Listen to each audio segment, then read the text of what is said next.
It's the Auburn Observer podcast. We are back. Justin Ferguson here with my co-pilot, Dan Peck in Auburn. Hello, Daniel. Ahoy, Justin. Good to see you. As always, glad you're back from your adventure in Indianapolis, and yeah, looking forward to knocking this one out. Want to say not only shout out to the Peck Pack as always, but also shout out to our pals at Wings 94.3. We're not in the Wings 94.3 studio right now, but that's how you can catch the Auburn Sports Network in the Auburn-Opelika area. Wings 94.3 also classic hits all day long. You can hear the Cars. You can hear you can hear Bon Jovi. You can hear Def Leppard. So yeah, we really appreciate that. Sometimes they let us use the studio. Yeah, no, this is just a scheduling thing today. I have a lot going on coming back from Indy. A lot of work. We had practice, football practice on Tuesday. We'll talk some football as well on this podcast. But also, shout out to my youngest sister and her husband. Just had their first child. So I have another niece in the fold, and we're gonna go try to see them later today. So. That's why we're not recording in Wings. We're recording this on Tuesday afternoon. That timestamp is important because between now and the time this podcast comes out, there could be some more movement. We will talk about one portal, outgoing portal move right now for Auburn basketball. But obviously, with the way the transfer portal works, it's early. These things can get dated pretty quickly. So I just want you to know we are recording this on Tuesday afternoon. You will hear it on Wednesday morning. So if anything happens between now and then, that's why we're not talking about it. Dan, you want to play the Wings game real quick? Yeah, give me the Wings game, and how about Drive by the Cars, since I mentioned them earlier as a signature artist on Wings 94.3. You said Drive by the Cars. Yeah, it's not the Cars. Okay. Let's see. I'm going to try to see. But it is Drive by Incubus. No. Let's see. All right, I have Drive by the Cars came out in 1984. Mm-hmm. This song that's currently played on Wings 94.3 is older than Drive by the Cars. Okay. I will take Back in Black by AC/DC. Okay. I will say that you are further off. Okay, it's more new wavy. Okay, it's more new wavy and softer. Well, I wouldn't say it's new wavy, but I wouldn't say it's definitely softer. It's more melodic than it's more melodic than Back in Black. So your third guess is my third guess, knowing that, will be. I mean, usually that's when I would throw out like a Fleetwood Mac or a Steely Dan, and I'm gonna guess Fleetwood Mac, and I'm gonna say Dreams by Fleetwood Mac is the answer. All right, you get a point because it is Fleetwood Mac. Hey! And it is Gold Dust Woman. Oh, Gold Dust Woman's a good one. I think literally everything from Rumors is in the Wings is in the Wings playlist, like somewhere. Like I think if you listen long enough to Wings 94.3, you will hear every song from Fleetwood Mac's Rumors over the course of. I don't want to guess how long it would take, but you will hear Rumors. If you listen long enough, it is to that point. If you pull up the Rumors Wikipedia page from Fleetwood Mac, all 11 songs on that album have their own page. There should be a name for that. There should be a name for when every song has its own Wikipedia page. That's like going crazy. Like Wikipedia, Wikiplatinum. Like that's insane. That is insane. All right, Dan, we've got a lot to talk about, and we've got about an hour-ish to do it, so let's jump right in. We start with Auburn basketball. We start with the game that happened late Sunday night into Monday morning by the time we got done at the arena in Indianapolis. Auburn winning the NIT, the journey complete, 92-86 over Tulsa in overtime. And Dan, it's cliche. It's probably too easy. It's probably a little hack to write about this to talk about this from a sports writer's perspective here, because it's just very obvious. But it is true that NIT championship game was like Auburn's season just condensed into one basketball game. But it comes out as a winner. But yeah, I mean, like the highs and lows, it was, I wrote about it in the observations that went out Monday morning. It felt like a greatest hits album of what Auburn was this season. Did you kind of get that feeling watching it? Oh, for sure. I mean, it played out, and there were references to Auburn wins and losses from different points during the season, including, I mean, if you think back to Auburn's only win in February, right, was the Kentucky game. Mm-hmm. And how does Auburn win the Kentucky game, right? Auburn, in the last minute of that game, has to force a turnover on an inbounds to come back from a pretty sizable deficit. Like Auburn's behind the eight ball in the last minute of the Kentucky game, and they have to play their way out of it, just like, as inexplicably as it seemed, right, when Auburn was up 21, Auburn found themselves behind the eight ball in the final minute of regulation against Tulsa. And, I mean, there are a million different directions you could go. But I think just to celebrate, like, the futility of sports gambling, Justin, I want to mention, like, Tulsa plus 5.5 is one of the worst beats in the history of gambling. Because not only are you up 5 with a minute left in regulation, you're up 4 with 18 seconds. And Todd Pettiford, because the dunk at the end of the game at the very end seals it for Auburn. But it's just, I mean, I can't imagine how folks on that side must have felt. But just, I mean, for Auburn to be able to, yeah, I think that for a team that had to face this much adversity and fell short in so many tests this season, especially down the stretch, to be able to get this opportunity and seize it, I just can't help but think, like, if there's roster continuity next year, mm-hmm. and if the team plays well, it's going to be very easy to draw a line between that success and the breakthrough potentially that we saw from this team over the course of the NIT. It reminds me a little bit. Now, this didn't actually pan out, but like you remember thinking when Hugh Freeze beat Texas A&M, right? And mm-hmm. there was the thinking that, like, if the 2025 season enjoys triumph, something special started at the end of 2024 with that victory at home, right? There's the chance that, like, something. The problem is that they had to play another game after that. They did have to play another game after that. But, like, the thinking that, like, something could be. I even remember that first Cadillac game, right? When after Harsin, and the belief that, like, okay, this is the kind of thing that can potentially be a springboard for next season. Now, a lot of things have to go right in the off season, but I think it's going to be very easy if you see this team on the court playing well next year with a lot of these same pieces. You're going to think back to when to the progress they made over the course of the 2026 NIT.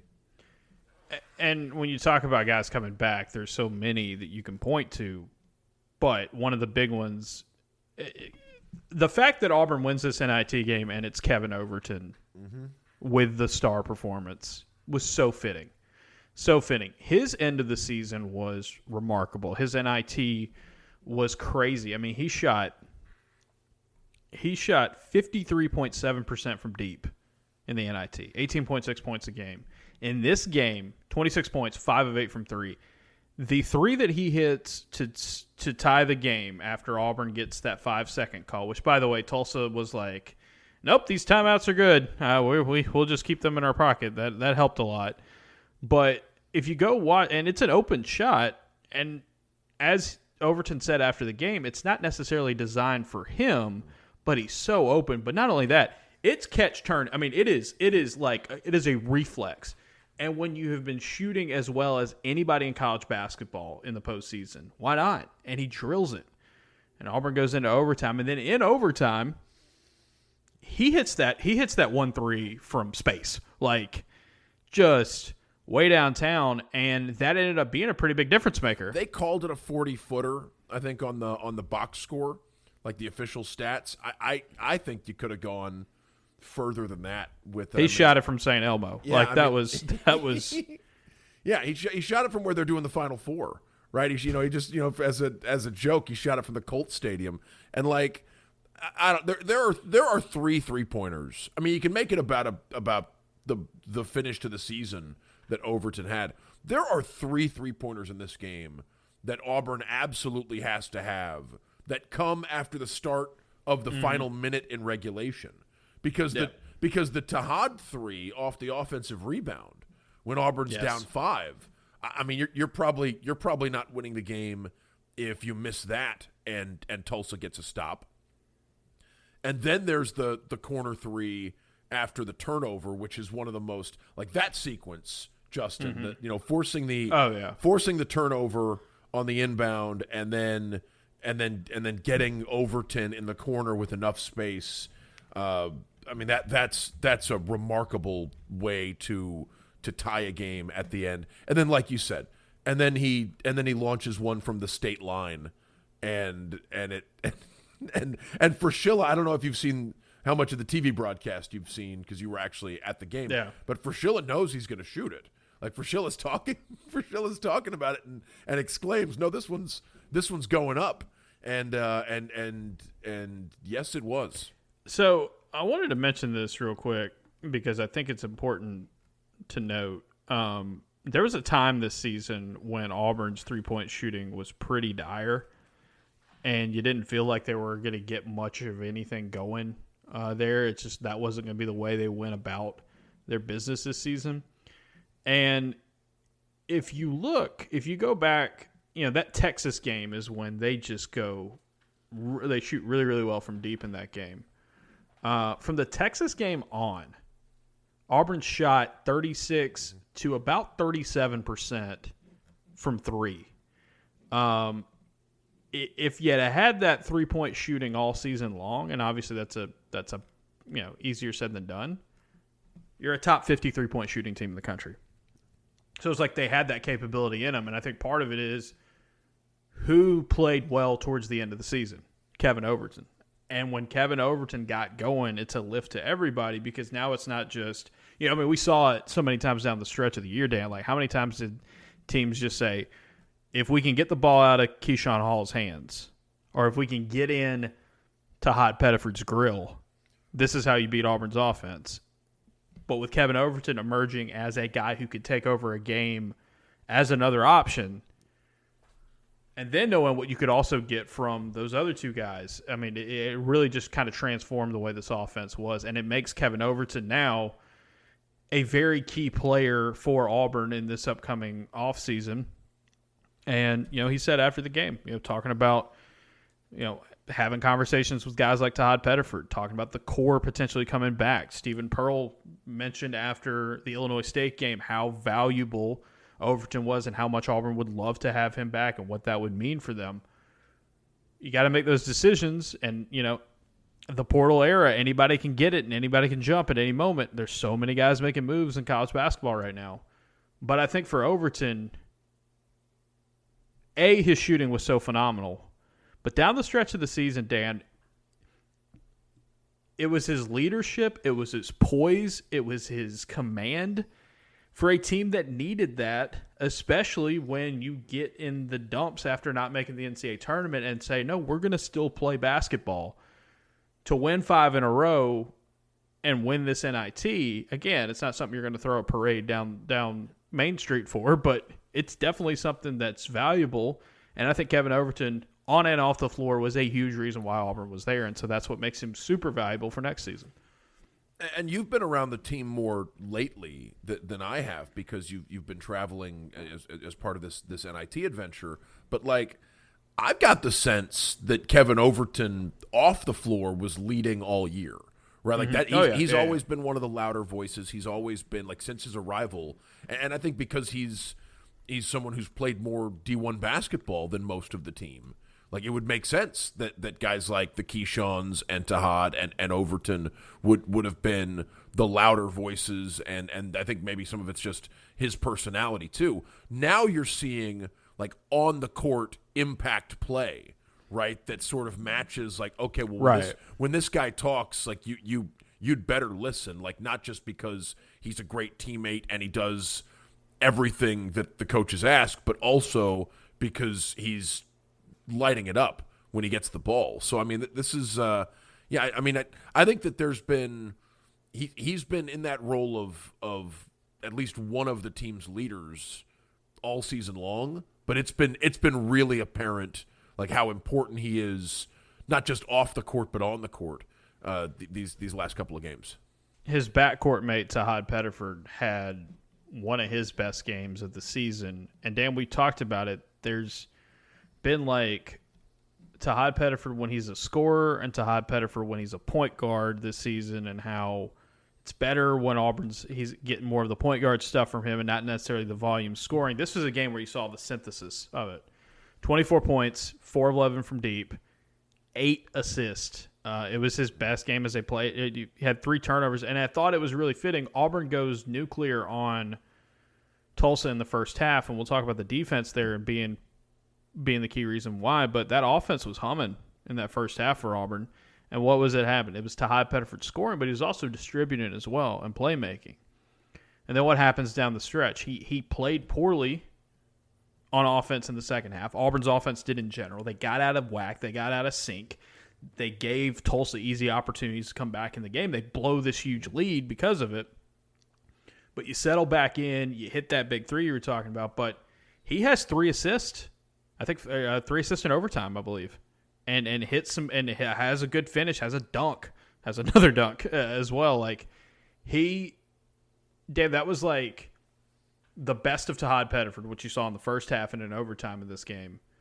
The best of Tahad Pettiford, the first half in crunch time.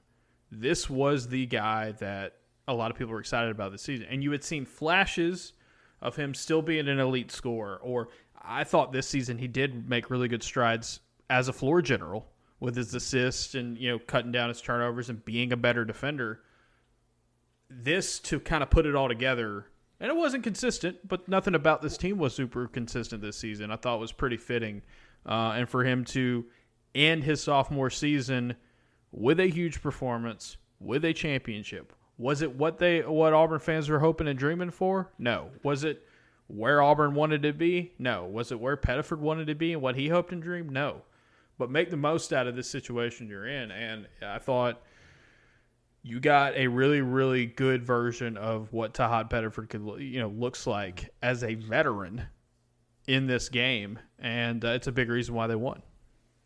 I mean, and he plays 43 minutes, right? Like, I mean, he's out there virtually the entire game. And I think you could look at how he played and sort of track Auburn accordingly, Yes, right? 100%. Like that first 100%. half, he's really playing well. And, I mean, he's getting his teammates easy baskets, and Tulsa at times is befuddled with what Auburn is doing offensively and the way they're growing the lead. When Tulsa makes their run, right? And that, I mean, it's amazing how much we talked about scoring droughts on the last episode of the show, and sure enough, you're watching and look, Tulsa scoring 18 or 20 in that period mattered a lot, but it was Auburn's offense having the faucet turned off. It was the Auburn offense suddenly and a good bit of that Tulsa offense was coming off of that too. Yeah. Long rebounds, turnovers, you were giving up easy stuff. And I think a lot of that was Tahad having his most frustrating stretch of the game, and Auburn not really him and Keyshawn Hall. I thought they were too quick a trigger, too early in the shot. Just they were settling for trying to kind of forcing it, and Tulsa took advantage. Because that's what Tulsa does, man. They won 30 games this year. Like, they're a smart, good basketball team. But, yeah, you're right. And it took Pettiford getting back going again on both ends of the floor for Auburn to finish this game off. I think that's really telling. When we talk about the future, Dan, for Tahad Pettiford, it's going to be very interesting, right? I'm sure he could test the NBA draft waters again. I don't think his stock necessarily got that much better, but it'd be interesting to see, just what is kind of the view of the league at him at this point, but I would expect him to play college ball next year. Is it at Auburn? I don't know. I think there's tremendous value for Auburn if you do bring him back, because you would have your point guard, your starting point guard back. He'd be in his third season. He is a great player, and at his best, he could do a lot for you. And if you can build a more airtight roster around that, and the guys you could bring back have some continuity, have some chemistry that you can build back in, and you have your floor general out there, you can see where the value is. Now, the problem that you're going to face if you're Auburn is this isn't going to be cheap. This dude's going to command a lot of money wherever he ends up playing basketball next season, right? And so that's where it kind of comes into focus for Auburn of like, okay, the decisions you have to make, what Pettiford's wants, what Pettiford looks for. I mean, we've joked kind of throughout the season, off mic, but like the entire Big East could go get him. Like, could go want him, and like he could go back closer to home, all that. We'll see what all that – there's so many moving parts there. But, Dan, I did think this NIT run, specifically this championship game, the way it finished, was like, okay, when Tahad Pettiford's locked in and playing good basketball as a point guard, as a scoring point guard, but as a point guard on both ends of the floor, things just get so much better. I mean, his defense in that first half was really, really good. It's the consistency, right? That you're going to need more consistency out of him. If you bring him back next season, you're going to need more consistency out of your lead guard next year, whoever that is. And that's where the calculus comes in for Auburn of bringing him back. What will you like? What do you put around him?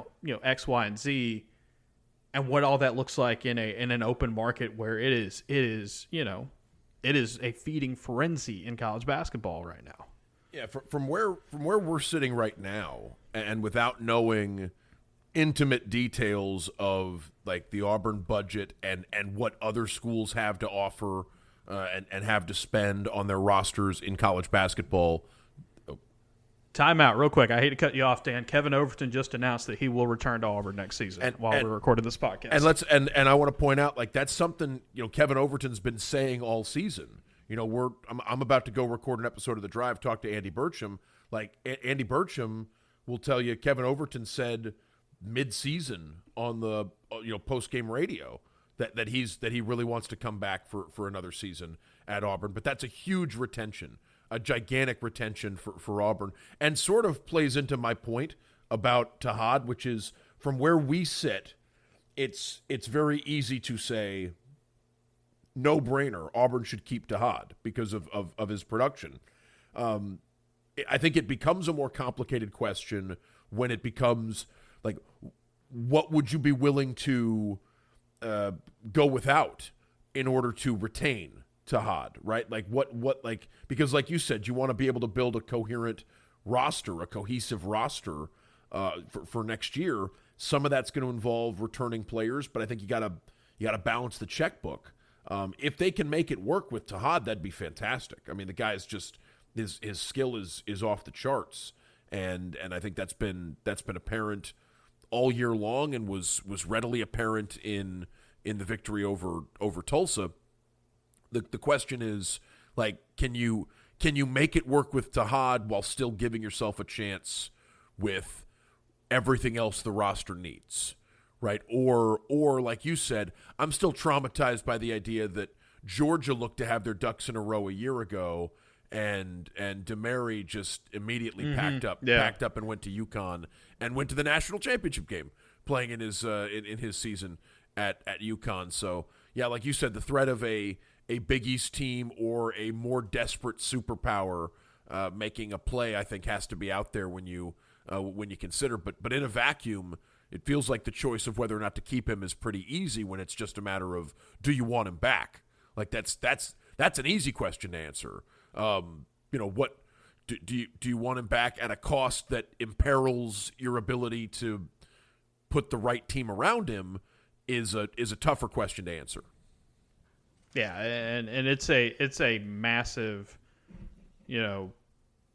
I just think you have a leader. You have a key piece of what you want to do on both ends of the floor. And yes, you would love to make it work with several of these guys coming back, but I think Overton has the potential to be the alpha on this team next season. We'll see how the scoring is, but like the way he shot, the way he defended, the way the team rallied around him, I think it's so valuable.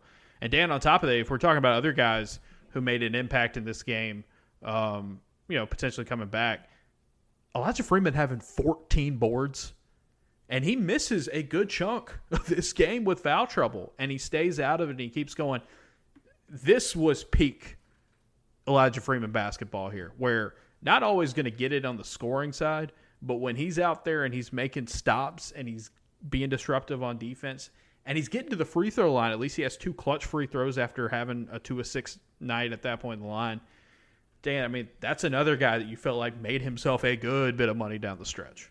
And we were talking about the emergence of him throughout the season. Like, that's a guy who it felt like got better every month in pretty clear ways. And it just feels like Elijah Freeman, if he wants the continuity of another year at Auburn, I mean, you got glimpses of how special he could be in his second year at Auburn. But I think those glimpses would also look, there were programs that wanted him coming out of Lincoln Memorial, and I don't think they've been scared off by his season at Auburn or his year or his play in the NIT. So I think that's going to be, that's going to be a battle potentially as well. But keeping Elijah Freeman would be massive for next year. This is a guy who, the steps he took in his first year of Division I basketball, mixed with off the charts athleticism. I think that it makes sense why you'd want to see this journey through. You'd want to see this guy. You'd want to see at least one more year of Elijah Freeman if you can have him.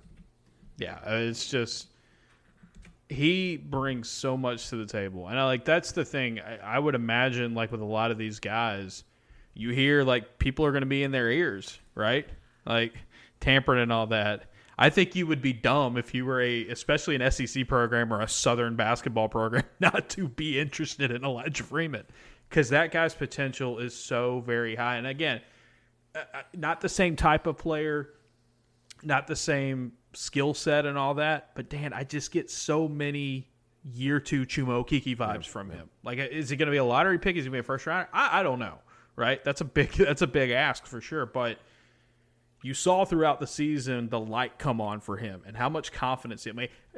In your perspective, Dan, like how valuable was this NIT for Elijah Freeman? Because there are several games in this run. It wasn't this one, but there are several games in this run where not only is he continuing to be that disruptive defender and really good rebounder, but like there are games where his offensive confidence is like, this is a different guy than what we saw in SEC play. And like that could pay immediate dividends for Auburn next season.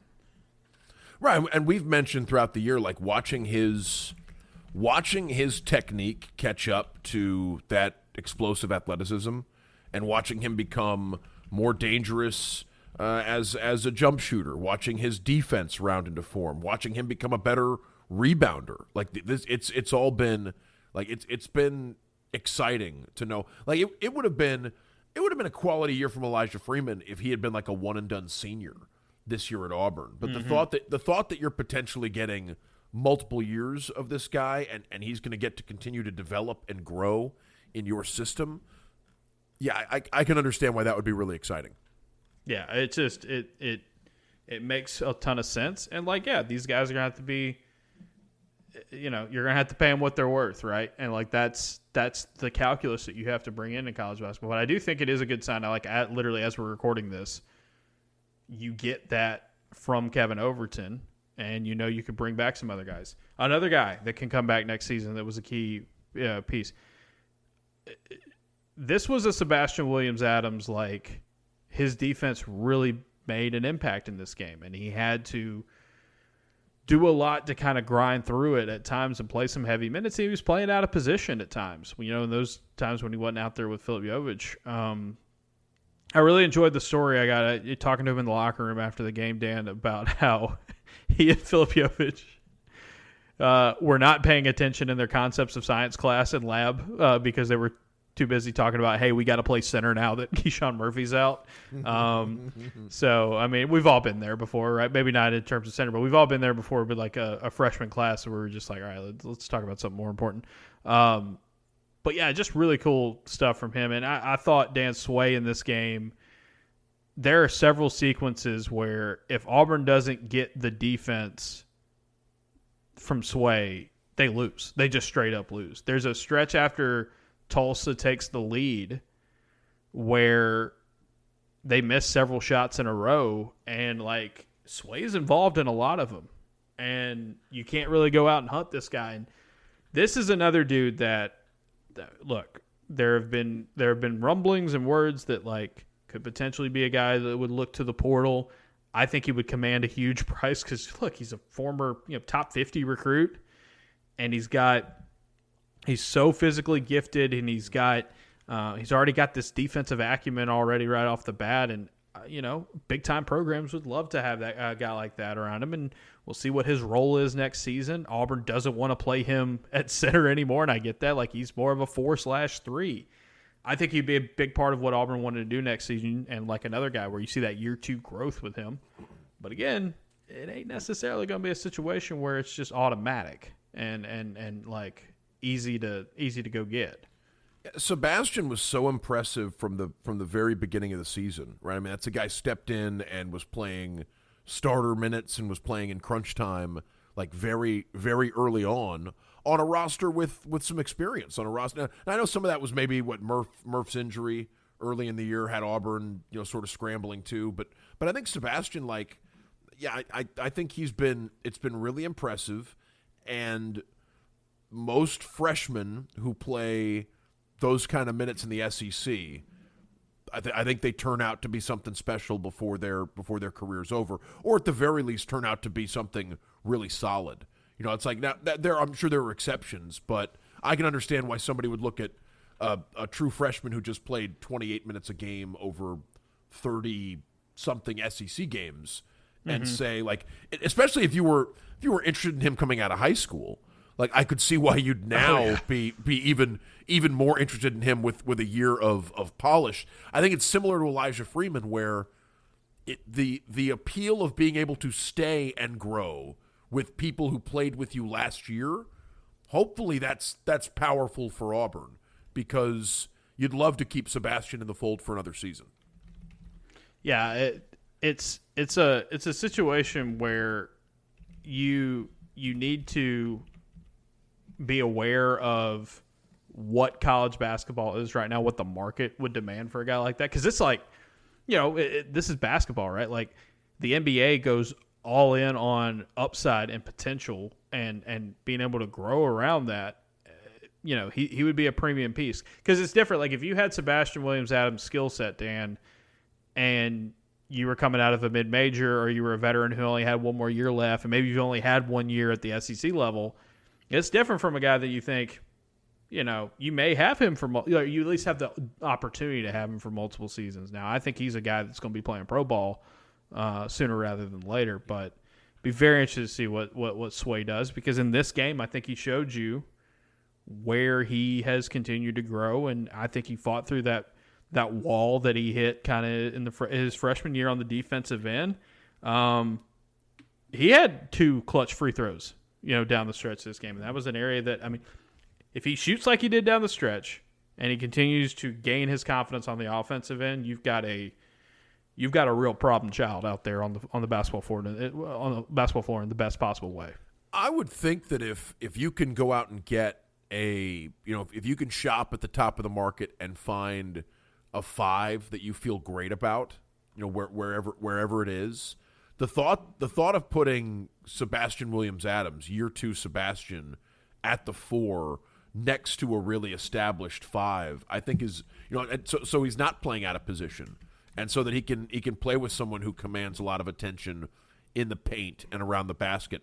I think that'd be really good for him in his second season. And I think that you could see that growth continue for a guy who made some real strides as a freshman. Yeah, he definitely did. He made some big time strides as a freshman. You want to continue to see that kind of trend in the right direction. All right, at this point, by now, Filip Jović is in the transfer portal.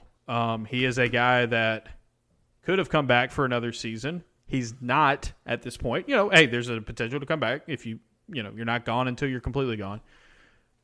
Jović, Dan, in this game, let's talk about his play in this Tulsa game, because he was eating that Tulsa big man alive early on.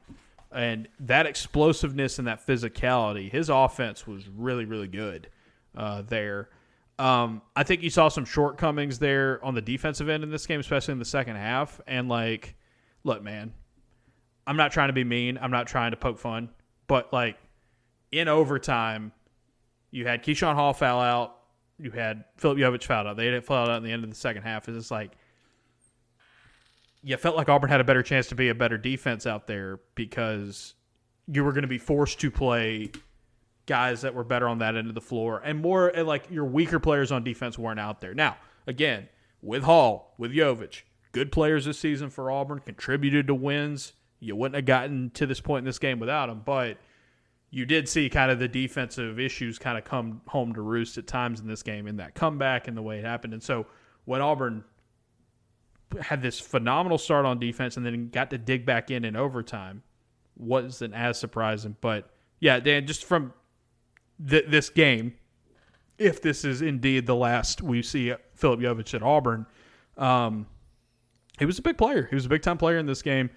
Wasn't perfect, but, like, the stuff he was really good at, he was really, really good at in this game, and that's kind of all you want at times, or maybe that's the best you can expect from freshmen who aren't necessarily, these all-world, lottery pick talents. The step up you saw from Auburn's posts without Keyshawn Murphy available in the NIT, right? Because you knew without Keyshawn you were going to need some of these other guys. Without Murph, you were going to need some of these other guys to really give you quality minutes, and they did. And by the way, I also think it's cool the way that Murph's teammates paid tribute to him after the victory and mentioned how he's still in their minds a big part of the team.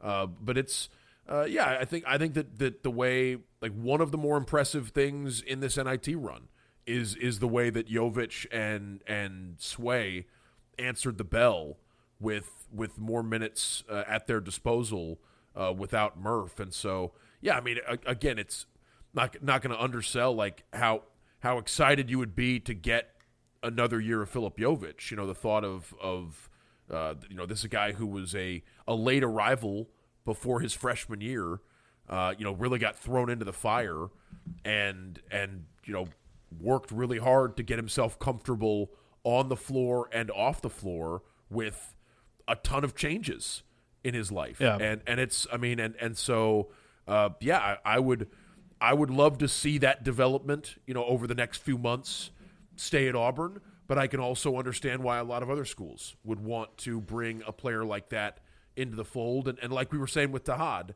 like, it's not fantasy baseball with an unlimited budget, right? Like, you've got to make it work for your roster. And you've got to decide where your priorities need to be. And we saw this. I think we saw this with some players who left the team in football, where it's like they're going to find a home somewhere, but maybe that's not the top priority, or they have to figure out their priorities as a team, as an organization, as far as how they want to spend. Really curious to see how the Jović thing turns out and where he's playing next season. So here's the thing about the Jović deal. There's a couple things you got to keep in mind here. And I believe Justin Hoganson on 3 was reported a $2 million asking price for Jović on the market. I have heard the same things. I have heard the same kind of stuff there. You got to keep in mind with Jović, his agent is like, I will say it pretty bluntly, he's like the godfather of Eastern European basketball. Like, pretty much any Eastern European who was playing in the States this year in the like, he was the guy pulling the strings to help get these guys in these spots. And he's the Drew Rosenhaus of the Balkans. Yeah, like NBA guys, like big time NBA guys who are there. Like, look, here's the thing. Mike Malone is now going to be the head coach of North Carolina, which we could talk for 20 minutes about that. But one of the first things you heard about it when that happened was expect Carolina to get some Euro guys because of why? because of when he was with the Nuggets and the relationship he had with Nikola Jokic, and guess who Nikola Jokic's agent is, right? There's so much of that KK Mega Basket team that Philip played for over there sent a lot of guys to the NCAA this year. Guess what? Those guys who still have eligibility remaining, they're in the portal today. The kid from Kentucky, the kid from Mississippi State, and now Jovic, they're all in the portal. They're going to run the number up there with them. And that's just what this, I mean, again, and I'm not saying this to be bad on him or Philip or anything, but that's just the business, you know? This dude's going to try to max out everything he can get out of these guys. And the open market, here's my thing with Filip Jović. I think if Auburn would have brought him back next season, I would have loved to have seen him as a 4, not a 5, but play in his natural position and continue to develop. Do I think Filip Jović was going to be a starter at Auburn next season? No. I don't think so. I think Auburn, and we'll see what this roster looks like. I think you need better on defense up front. You need more experience also on top of that. And I think that's going to kind of animate it. And if you came down between, at the 4, a Sway and it's like, I think Sway would be a little bit higher of a priority. And I'm not trying to pit these two guys against each other because, again, they're really, really good friends and they're both really good basketball players. But when you start throwing figures around and you're talking about, okay, what is your role? What does that look like? You know, and how much are you going to be worth doing that? And do you have the funds to spend that much on a backup big or, a guy that you're continuing to develop compared to, okay, we have other needs right now. And we'll see what he goes out and gets. I think Filip Jović could find a place in college basketball next season where he is a bona fide starter and gets. I just don't know if Auburn was going to be that place for him. And there's 365 Division I basketball programs. There's plenty of them that are really, really good, especially at the high major level. Somebody's going to find a spot for him. But it'll be very interesting to see if he gets what obviously his representation wants for him. Yeah, there's a couple types of currency at play here. I mean, obviously there's money, but there's also playing time. There's also the idea of like where you fit in on the roster. And for Jović, I mean, is there? I think you made a good point there. Is there somewhere in college basketball? Are there places in college basketball with money to spend that could look at Filip Jović as the answer at the 5 or someone who gets starters minutes next year? Probably. Is that something that is that something Auburn was ready to do next year? I mean we'll see, but I think if he ends up somewhere else, maybe you got your answer there. Yeah. And I mean, if you're bummed, if you're an Auburn fan because you liked Filip and you wanted to see him back, I get it, man. Like, he would have made plenty of sense. But I think in this day and age of college basketball, the way it is, again, the economics are different. Like, the literal economics are different than what they were in the past. And so it'd be interesting. I'm very interested to see where he goes and what he could go out and get. Because I do think if he had stayed at Auburn, he would have faced an uphill battle of being a starter or a key guy for them next season. And that's not a knock on him. I think that's just being honest about what Auburn needs out of its front court, moving forward. So, but if this was it for Filip, if this was his one and only season at Auburn, I will say this, an absolute delight to cover and watch. His story was incredible. I remember him being so frightened about doing interviews when he first got here, and I get it. It's not, English was not his first language. And just the growth you saw from him on and off the floor is really, really cool. And I mean, that's a dude that's going to be easy to root for moving forward no matter what. And we'll see what that ends up looking like. Dan, what else do we have from the Tulsa game, this NIT run? We can kind of talk in general here about the NIT run. Like, now that Auburn goes 5 for 5, that they avoid that complete meltdown and they go and win.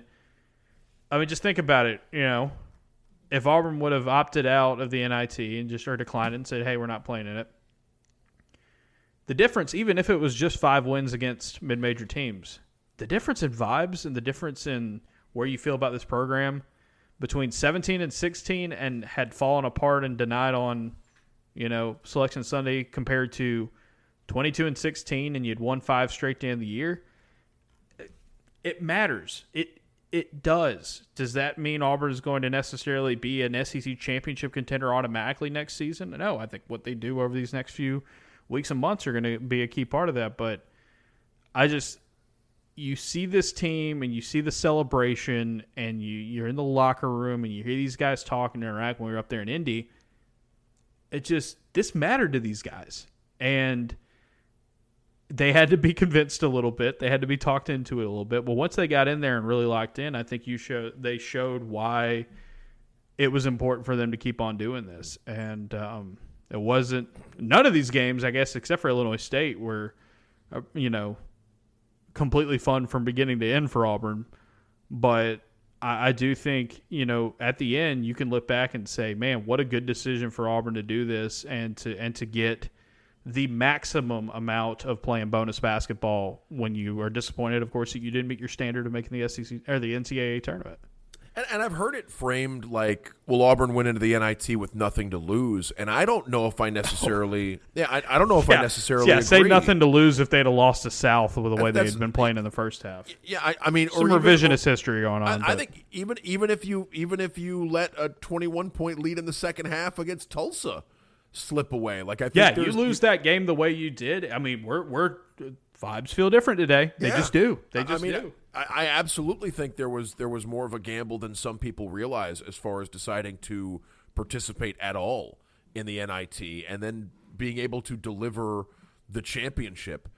It's something that, again, you don't want to go overboard because you don't know how much of it will bleed into next season and how much of it will bear fruit in the short term.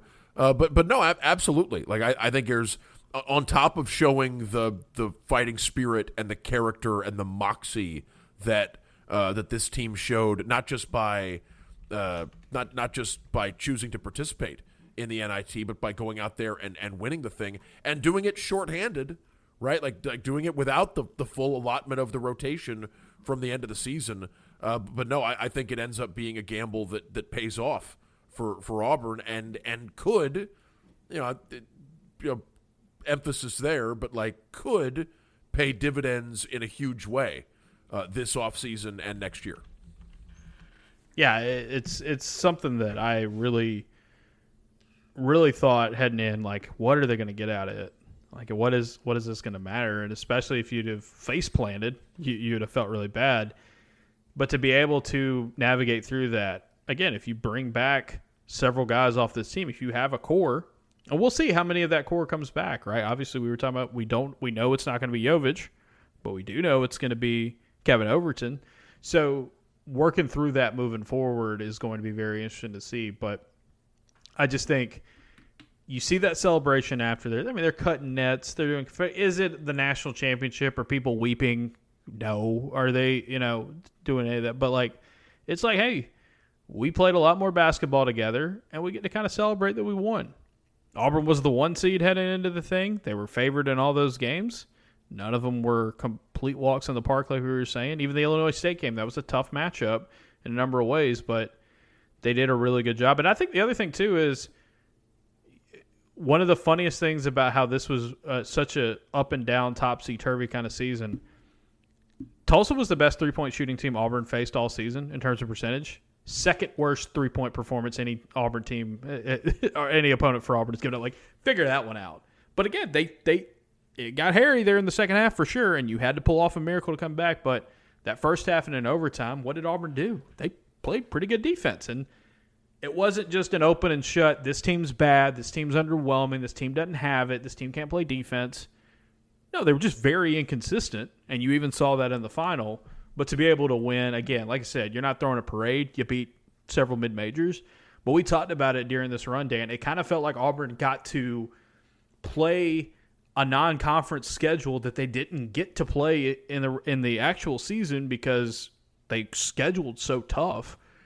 I think a schedule like this, if you could have played teams like South, Seattle, Nevada, Illinois State, and Tulsa, if they could have played those teams in the regular season, how much growth could you have gotten there? Well, you scheduled really, really tough, and you didn't get as many of those opportunities. So you kind of got to backfill your non-con and your development, and I think it paid off. That's an interesting thought too. Of if Auburn had because you understand the benefits of putting a bunch of quad one games on your schedule in November and December. If Auburn had maybe been less ambitious with the non-conference scheduling, not only could it have resulted in a better win-loss record overall, which may have mattered in the eyes of the tournament selection folks, but also like the thought of like maybe it would have allowed this team to sort of ease into things in a way that it felt like things were. I remember that first week in conference play against Georgia and A&M, and I'm not just playing the result because Auburn lost both of those games because it was close, but it was striking how unsettled going into those two games things still felt, because you'd had some non-conference games like Michigan and Arizona and Purdue that were just washouts.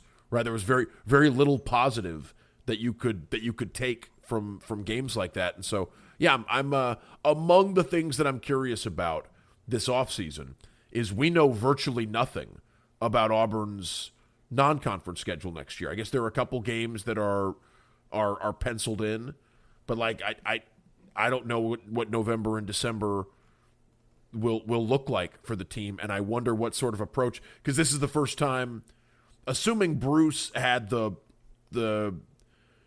final say on the non-conference schedule when it was being formed last offseason, this will be the first time Steven has that kind of vote, and we'll see what he decides to do with it. Yeah, and I would say you do have the home and home scheduled with Arizona. There's reportedly a Nashville game against Wisconsin, who made the NCAA tournament this year. It'll be very interesting to see what that matchup looks like. There's a reported game against somebody in Huntsville, and I can't remember who it is off the top of my head. But Huntsville, and then do they go back to Atlanta? Is Players Era going to be a thing for Auburn? I mean, they're expected to play in it, but there's been reports of teams dropping out of it because they're kind of unsure about what the future of that tournament looks like. So, yeah, it's going to be pretty wide open right now. Obviously the focus is going to be your pieces you pick up and what you're able to maneuver with in the roster. And we'll have more on like guys like Ngoy, like moving forward. I'm going to try to do a scouting report on that guy pretty soon. My brother and I, my brother did a lot of like detailed work on that. And so now that we're done with actual games, we'll start kind of focusing on that, but very interested in him as well. If Jović is indeed out the door, and I want to stress that's an if, with a guy in the portal, but we'll see. Like if he's out the door, do you get the sense that maybe Auburn, by going out and finding another project big from Europe, right? Like another guy who's sort of a developmental piece. It's like, and a true five, like that dude's going to play the five. Like he's massive, and I don't think he's going to show up here and be a lot shorter than what you would have intended. Like I don't think that's the thing. Hey, here's a real quick note here from Observer contributor and friend of the show, Henry Patton. This is a really interesting stat. During the Pearl era at Auburn, here's the full list of guards who have averaged 12 points a game or more on 60% or better true shooting percentage. KT Harrell, Bryce Brown, Chad Baker-Mazara, Denver Jones, Kevin Overton. So that's kind of the level of dude you're bringing back. There's value. There's plenty of value in that. Hey, by the way, shout out to KT. Shout out to KT, man. Really cool. For those of you who don't know, former Auburn basketball player and staffer. He is got hooked up with Dusty May at Florida Atlantic, followed him to Michigan. Michigan wins the national title, so KT's a national champion. Again, I've said it before on here. KT, awesome player, awesome dude. Really, really happy for him. And again, my old story of the first time I met KT Harrell, he was busting my high school basketball team, and we were in their region my junior year. And I had a couple of people trying to clown me when I tweeted that story out about, like, I was like, I'm proud to say I got destroyed by a national champion when I was in high school basketball. They're like, oh, you play high school basketball? I'm like, shut up. Don't get familiar. I was out there. You don't know me. Now, could I do it now? No, but yeah, you know who you are.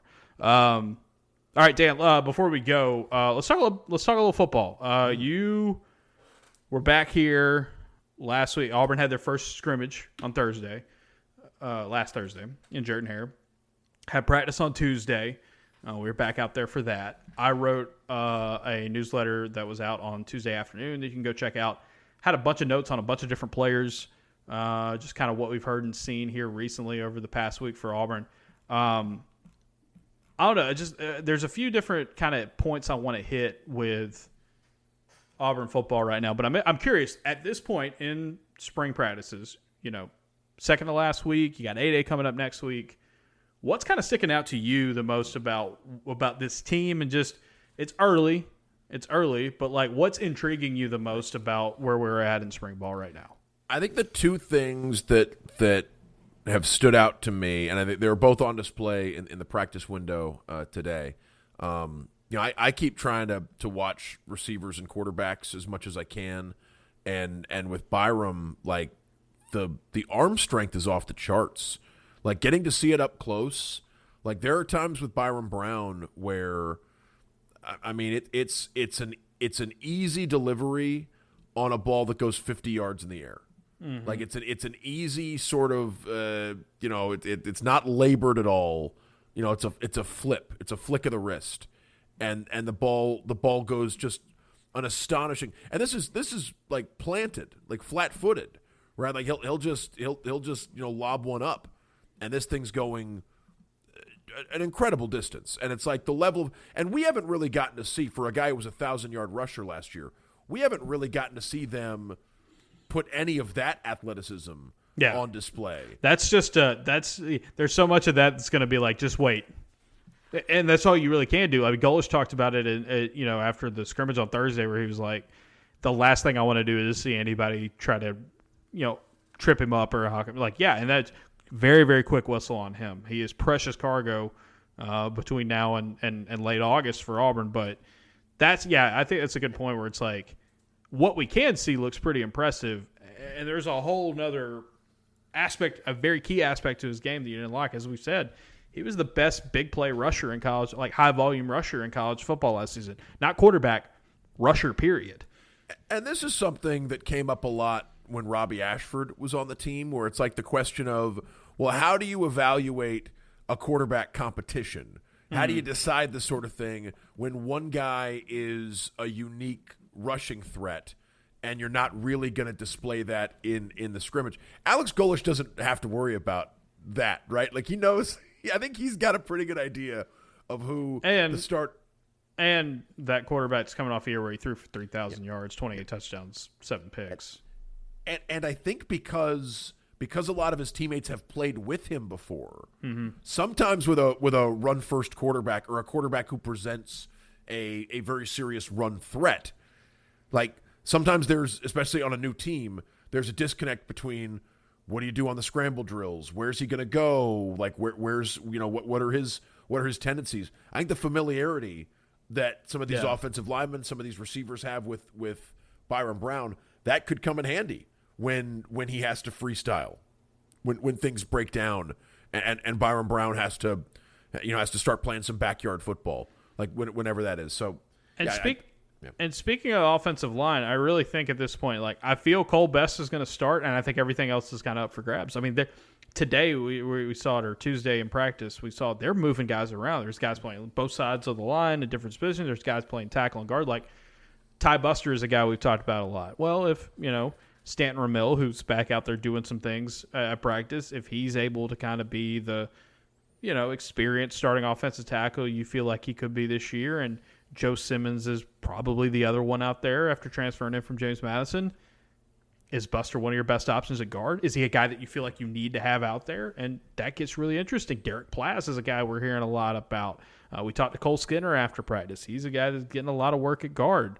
Is Cale Ellis a guy that if you feel like Best is going to be your guy for sure at center, do you try to sneak some guard reps in for him? Like there are so many moving bits. You've got a couple offensive linemen who haven't been 100% at all yet. So what does that look like? It is so complicated. And there's this rush and there's this push from some people right now, some fans, I should say, that it's like, what's the offensive line going to look like? Who's going to be starting? Like, there's an obsession with like depth charts and pecking orders and all that. And who's that? And it's like, bro, it's early and you don't have a clear picture yet on this offensive line. So as they're trying to figure that out, you don't want to get married too much into, well, this guy's a left tackle or this guy's going to be our definite, starter at right guard. You need to find what combination works, because it's going to be a major work in progress on that offensive line. And the thought of being able to have like a bunch of experience and a bunch of senior-oriented players, and if you could, if they could swing it to a way where you've got players like Buster and Ellis and Zierer, like you got these guys waiting in the wings, and maybe getting playing time when they can, and being in position to take over starting roles in 27, and being able to take over for some of these seniors, like the thought of having some youth getting ready to take over, like that's.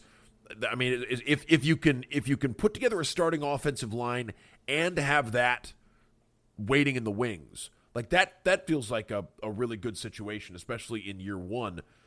Curious to see if any of these young guys break through and they, they're able to emerge and actually take over one of these starting jobs. But it seemed like they went out and got some experienced guys who profiled as starters. Ramil, Joe Simmons, the South Florida offensive lineman, Plaz. Like there are, even Lehrer, right? Mm-hmm. Like you've got some guys. Yeah, Jacob Strand. Yeah.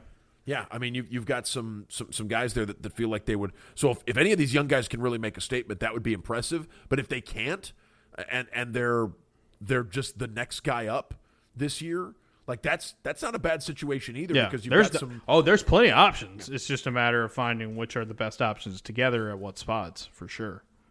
You said you had two things. Do you have another one?